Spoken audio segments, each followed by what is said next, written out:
Welcome to Wednesday, October 22nd, 2025, your DayWeather Podcast, brought to you by the Advocates Injury Attorneys. If you've been injured in an accident, don't face it alone. Get an experienced Wyoming attorney on your side. Free consultations at wyomingadvocates.com or call 307-800-1952. You deserve an advocate. Well, a nice weather pattern with one exception.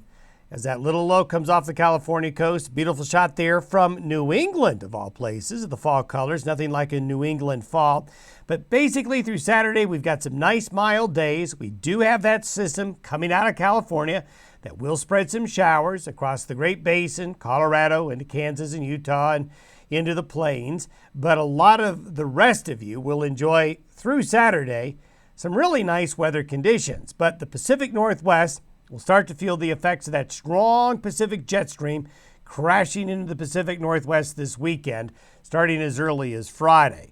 Then a lot of questions still. What exactly will these strong jet stream winds do as they cross the Continental Divide and move out into the plains? We kind of have a standoff between opposing forces, and it looks like it may end up being a standoff where neither really necessarily wins. We'll show you what I mean here in a moment. Comet limit has made its closest approach, and Jen Curtis out late last night getting a great shot of the comet. Hopefully you had a chance to see it. It's still going to be visible, but now it's going to be working its way as it's made its closest approach, working its way away from Earth slowly in the days ahead. But putting on a pretty good show nonetheless. Satellite photos show an impressive storm up south of Alaska. The low that's off the California coast is now picking up moisture. You can see it right there.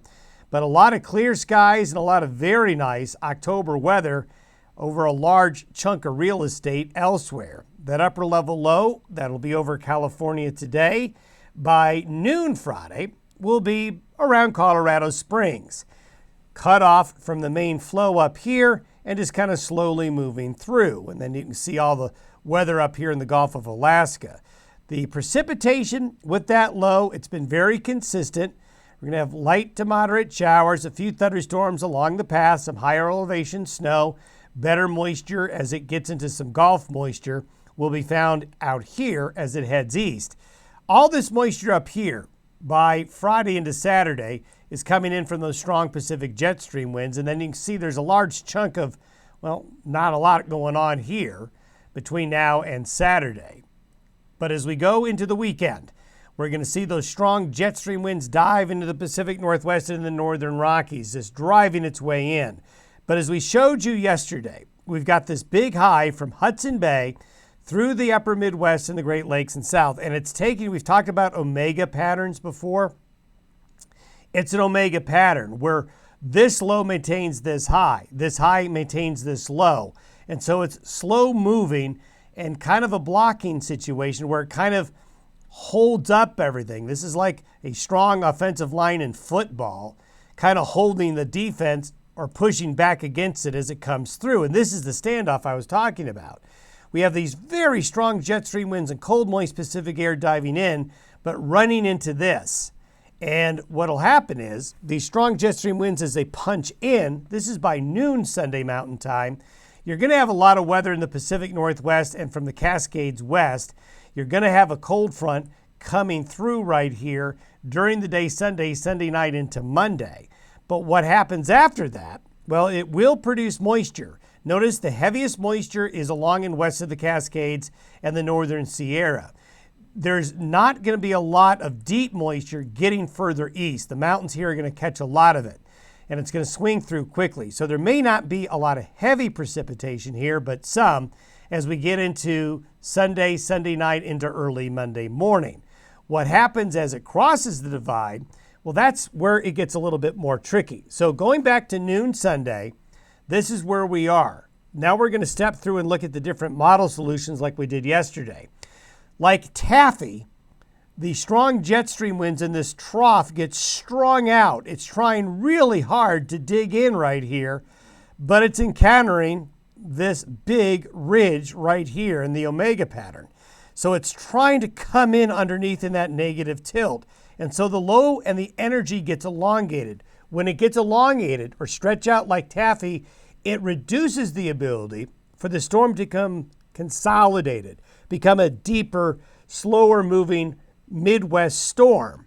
The potential is there, but this high pressure ridge is really banking up against it. And we have better agreement now between the European and its AI version. You can see all the energy right here. It wants to come in, but it's getting stretched. This high pressure ridge is maintaining itself.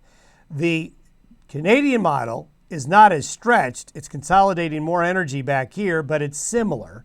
The GFS is similar as well, consolidating more energy over Minnesota. So there's still likely going to be a fairly strong storm system, but it's this stretching and this running into this omega pattern is really taking a lot of the wind out of the sails of this system. But Monday and Tuesday, it's still going to be a weather maker, and things could still change. The UK Met model, which we showed you yesterday, that was breaking off the storm down here, is now really having problems. It's really stringing it out, taking a big piece up towards Buffalo, hanging a piece of energy back over Nebraska. So there's still a lot more to this story, but it does look like this ridge system is going to really battle this trough coming in on those strong jet stream winds.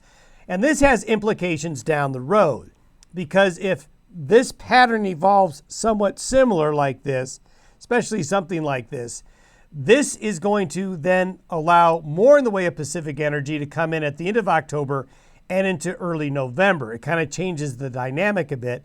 And we see that if we go out a little bit further.